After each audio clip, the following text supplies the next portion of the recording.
بسم اللہ الرحمن الرحیم۔ صیام رمضان، قیام اللیل، پوسٹ نمبر 5۔ ماہ سیام میں قیام اللیل کا بڑا اجر ہے۔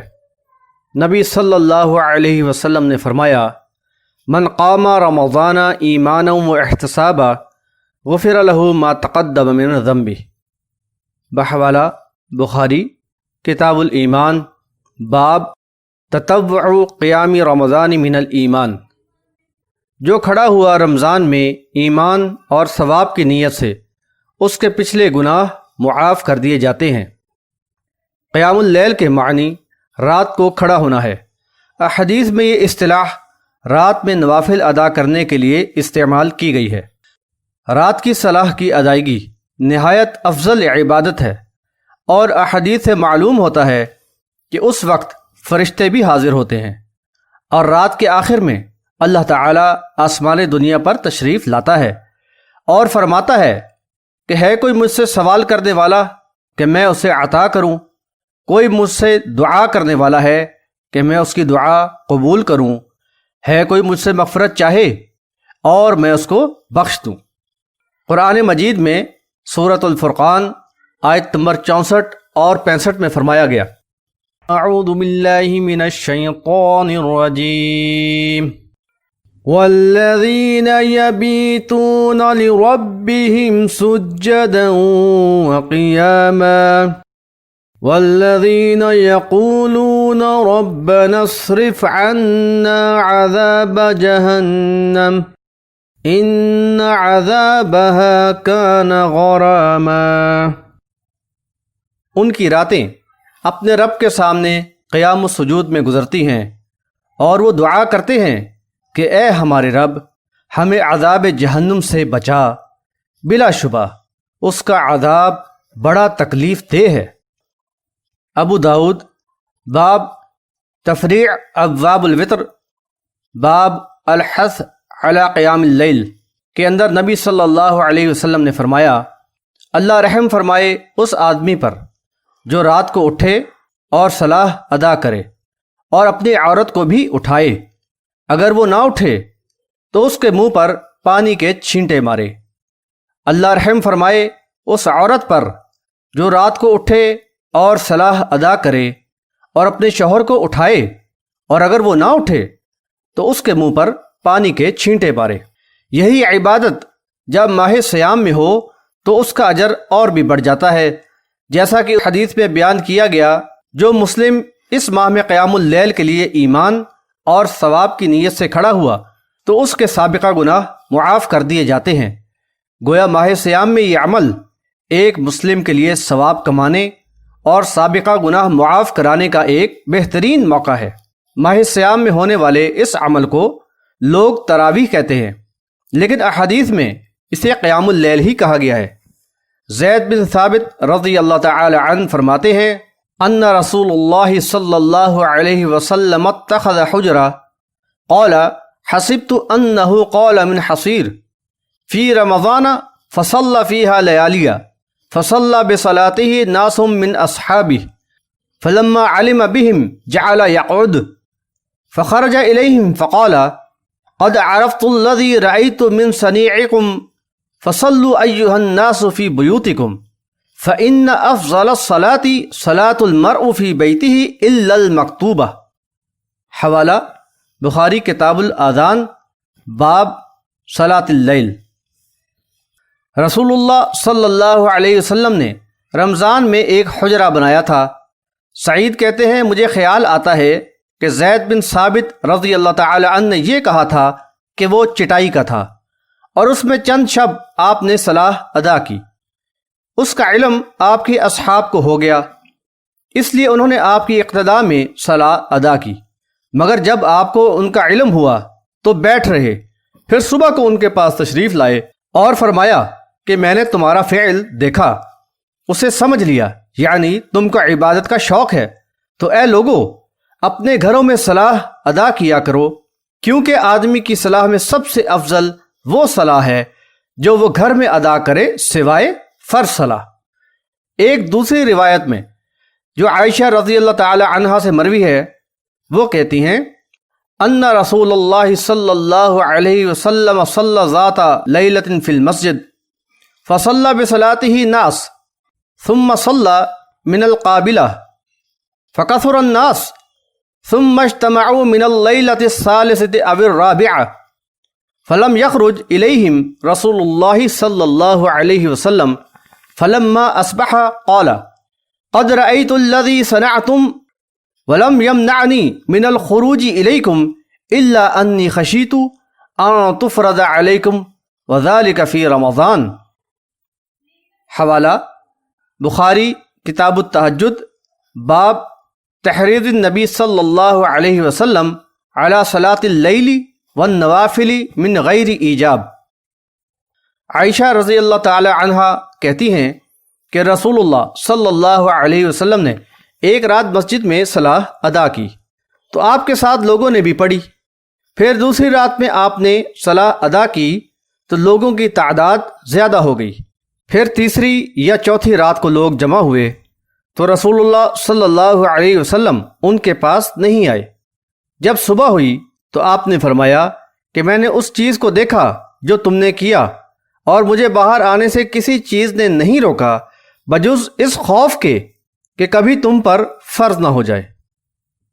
واضح ہوا کہ قیام اللیل فی رمضان کچھ دن نبی صلی اللہ علیہ وسلم کی امامت میں بھی ادا کی گئی ہے، لیکن نبی صلی اللہ علیہ وسلم نے اسے اس لیے جاری نہیں رکھا کہ کہیں امت پر یہ فرض نہ ہو جائے۔ نبی صلی اللہ علیہ وسلم کی وفات کے بعد یہ عمل جاری رہا۔ عمر رضی اللہ تعالی عنہ کے دور میں ایک ہی مسجد میں کئی جماعتیں متفرق اماموں کے پیچھے ہونے لگیں۔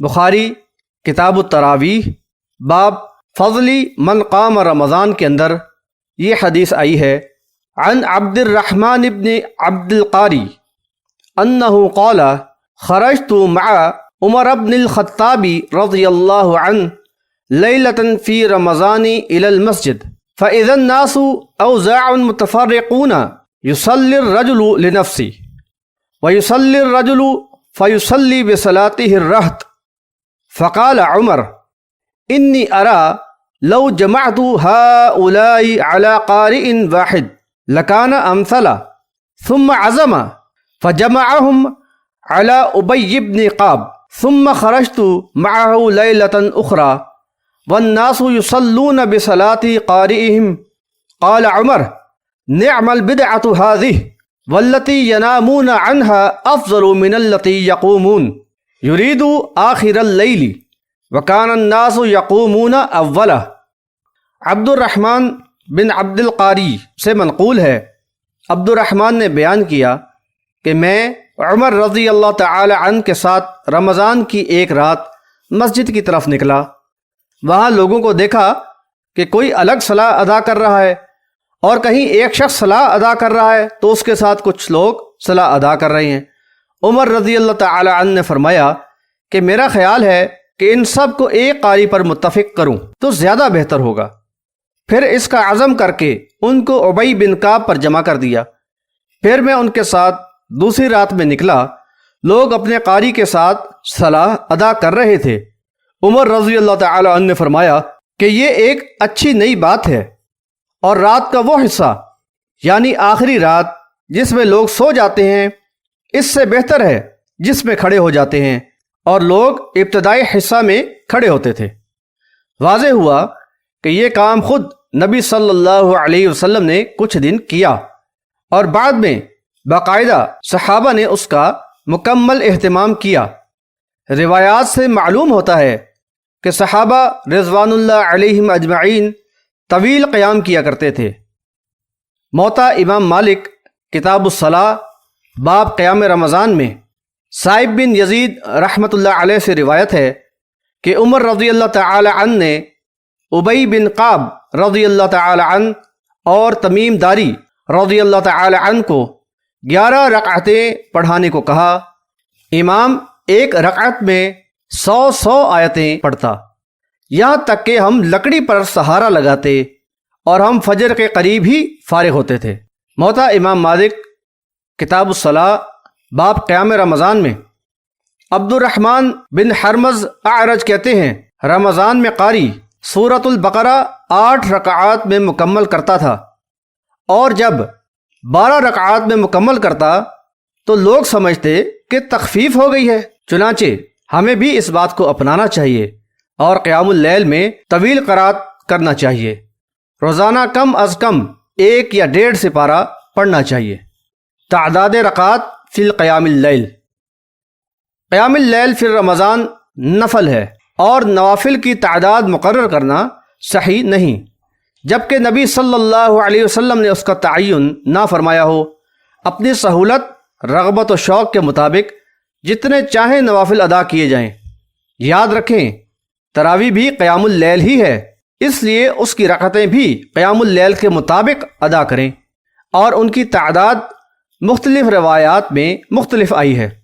مندرجہ بالا احادیث اور مزید احادیث سے رسول اللہ صلی اللہ علیہ وسلم اور صحابہ اکرام رضوان اللہ علیہم اجمعین سے قیام رمضان میں رکعتوں کی مختلف تعداد ثابت ہوتی ہے، لہذا قیام اللیل فی رمضان میں 8، 10، 12، 20 یا زیادہ جتنی ہمت اور شوق اجازت دے پڑھ لینی چاہیے۔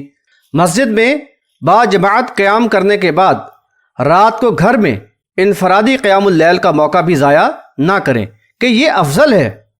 بعض لوگ 8 رکعت پڑھنے کو خواہش نفس کہتے ہیں اور انہیں تہجد کی صلاح کہہ کر اول قیام اللیل فی رمضان سے جدا کر دیتے ہیں، جبکہ دوسرے لوگ انہی 8 کو مسنون تعداد کہتے ہیں اور اس سے زیادہ کے انکاری ہیں۔ یہ دونوں قسم کے لوگ افراد و تفرید اور مسلکی تشدد کا شکار ہیں۔ جیسا کہ پہلے بتایا گیا کہ قیام اللیل فی رمضان اور تہجد دونوں ایک ہی صلاح کے نام ہیں، جن کے لیے حدیث میں قیام اللیل کا لفظ آیا ہے۔ فرق صرف اتنا ہے کہ اول قیام اللیل فی رمضان، یعنی جسے عرف عام میں تراویح کہا جاتا ہے، اس کو لوگ عشاء کے ساتھ اول وقت میں ادا کر لیتے ہیں۔ اب جیسا جس کا ذوق اور ہمت و وسعت ہو سو اسی قدر وہ رمضان میں قیام اللیل کرے۔ غرض یہ کہ نہ تو 8 رکعت پڑھنا خواہش نفس ہے اور نہ 8 سے زیادہ پڑھنا خلاف سنت۔ انشاءاللہ تعالی اگلی پوسٹ میں اعتکاف اور لیلۃ القدر کے بارے میں بیان کریں گے۔